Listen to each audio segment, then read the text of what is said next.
Alors, je vous propose qu'on fasse une petite revue légèrement académique. C'est un peu mon travail au sein du cercle, c'est un peu ma valeur ajoutée, je dirais, sur cette thématique avant de rentrer dans les discussions, les tables rondes et ce qu'on souhaite être un brainstorming collégial. On est aussi pour ça dans le cercle, de ce sujet, de cette thématique, sur les sources de pouvoir et stratégies d'influence. Alors la volonté d'étendre son pouvoir est quelque part très instinctif, naturel, un réflexe humain. N'avez-vous pas, dès l'enfance, cherché à prendre le contrôle sur d'autres enfants ou des adultes qui vous entouraient? Et puis ce sentiment de puissance ne vous apporte-t-il pas satisfaction, sentiment d'accomplissement, impression de développement? A contrario, le sentiment d'impuissance n'est-il pas avilissant, ne vous rend-il pas malheureux? On a dans la recherche, et puis on a des penseurs, des grands penseurs, qui définissent même la puissance, le pouvoir, comme le sentiment que le bonheur comme le sentiment que la puissance croît. Disons que la puissance relève même du bonheur pour Nietzsche. Alors la problématique, c'est qu'elle peut aussi s'accompagner, cette puissance, d'action ou se révéler néfaste pour l'entourage. Donc il faudra savoir composer avec cette ambivalence et ne pas céder aux tentations pernicieuses qui accompagnent tout pouvoir. Kant nous invite même à la mesure lorsqu'il dit que la possession du pouvoir corrompt le libre jugement de la raison.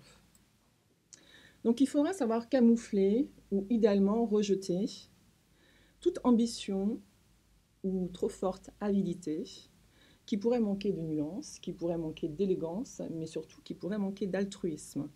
Il sera en effet de bon ton d'éviter la coercition, d'éviter les menaces, pour exercer son pouvoir, et on y tient bien sûr au sein du cercle, avec noblesse, avec pondération, et puis justesse surtout, et penser à des stratégies d'influence, car on reste quand même stratégique, qui malgré tout sont menées le plus souvent de manière indirecte.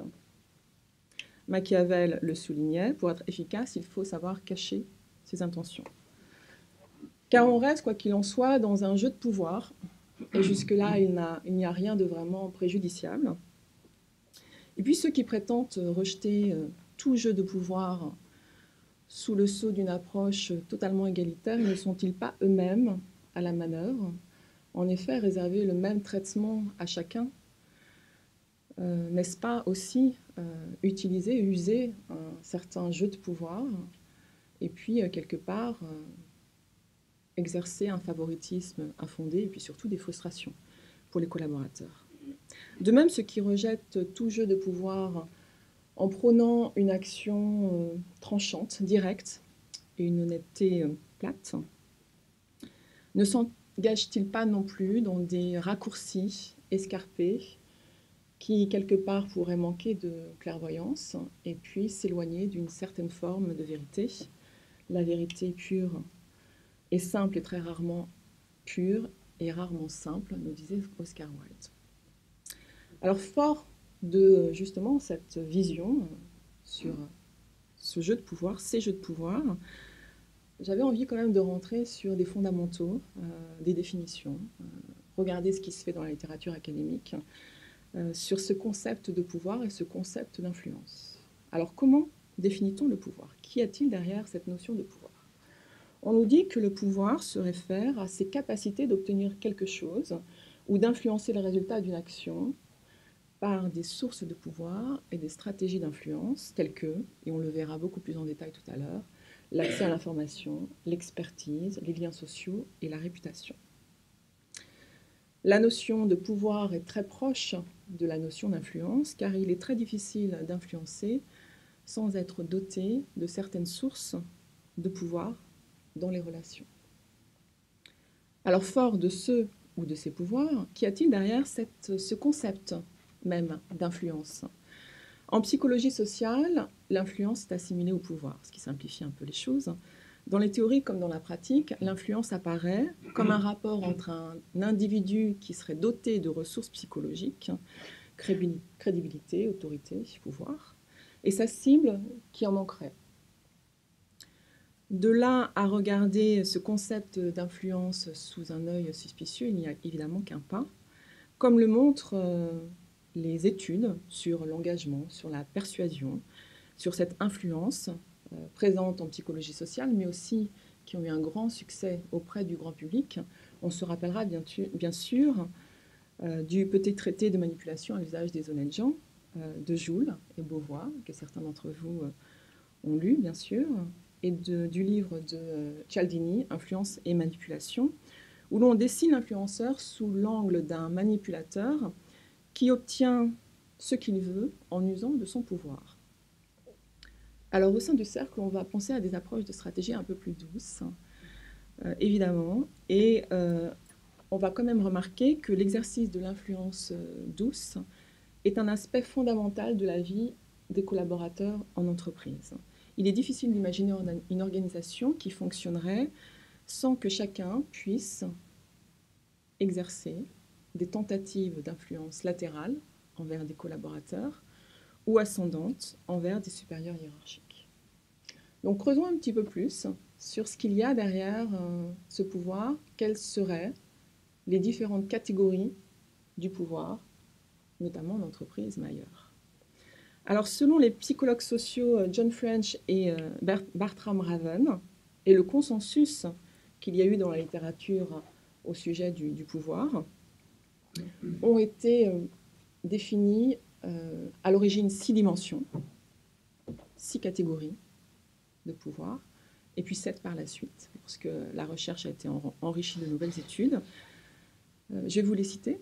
Le pouvoir légitime, reposant sur le statut d'une personne, l'autorité classique. Le pouvoir de récompense, donc on use de sa faculté de pouvoir récompenser via des augmentations, par exemple, via des promotions. Le pouvoir de coercition, on menace. On est plutôt dans la stratégie dure. On use d'outils de coercition. Le pouvoir d'information, on a ce pouvoir grâce à cette information que l'on détient.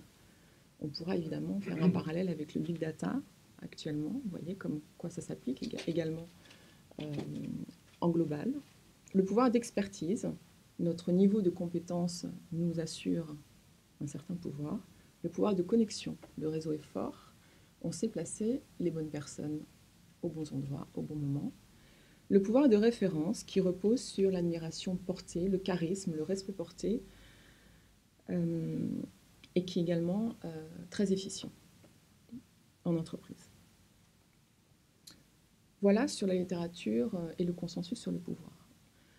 Pour la littérature sur l'influence, finalement, il y a aussi beaucoup de sous-catégories et on se rend compte qu'on peut facilement marier, rentrer entre guillemets dans les cases du pouvoir, les différentes catégories d'influence, peut-être à une exception près, qui serait le pouvoir de conviction, qui pourrait rajouter une 8e composante à ces différentes dimensions du pouvoir. Le pouvoir de conviction repose sur cette capacité à convaincre une personne avec 3 sous-dimensions, la dimension émotionnelle, la dimension rationnelle et une dimension de consultation. On va engager une personne dans la réflexion et finalement elle va adhérer idéalement au projet. Donc voici un peu ce que nous avons dans la littérature sur ces concepts de pouvoir et d'influence, et on va en parler bien sûr ce matin durant les tables rondes et durant notre séance de brainstorming. Mais dans ces 8 stratégies d'influence, on va quand même les placer dans 2 grandes catégories. Les stratégies dures et les stratégies douces, car les deux existent. Les stratégies dures sont décrites comme le moyen d'obtenir un résultat souhaité, de façon directe, de façon autoritaire, jusque-là tout est OK, mais aussi parfois par le biais de menaces ou d'agressions manipulatrices. Les stratégies douces impliquent un moyen d'influence beaucoup plus psychologique, beaucoup plus altruiste, en tout cas beaucoup moins agressif, et conçu pour que les résultats pour les collaborateurs ou pour la cible d'influence lui soit bénéfique en s'assurant finalement une soumission librement consentie de cette dernière. Le leader va bien sûr pouvoir mêler, en fonction des situations, les différentes approches, avec, encore une fois dans les études, des retours d'expérience qui montrent que les pouvoirs légitimes d'information, d'expertise, de référence sont les plus efficaces. Si on rajoute l'influence, on remarque que le pouvoir de référence est certainement le plus efficient, mais que s'il est doublé du pouvoir de conviction et du pouvoir d'expertise, on a un leadership assez sympa. Donc voilà très succinctement, excessivement succinctement, ce que j'ai vu dans la littérature, ce que je vous livre. C'est un peu notre ADN dans le cercle, de pouvoir partir sur des réflexions communes, mais quand même en cherchant ce qui a déjà été écrit pour s'en inspirer. C'est toujours un moment important pour nous de suivre les orientations validées par notre board et bien sûr notre président et notre fondateur qui va rester encore une fois très actif au sein du cercle. Et puis ensuite, lors de cette première conférence, de pouvoir avoir le sentiment de chacun. Tous ces cerveaux dans la salle, évidemment, sont très intéressants pour nos études et nos réflexions.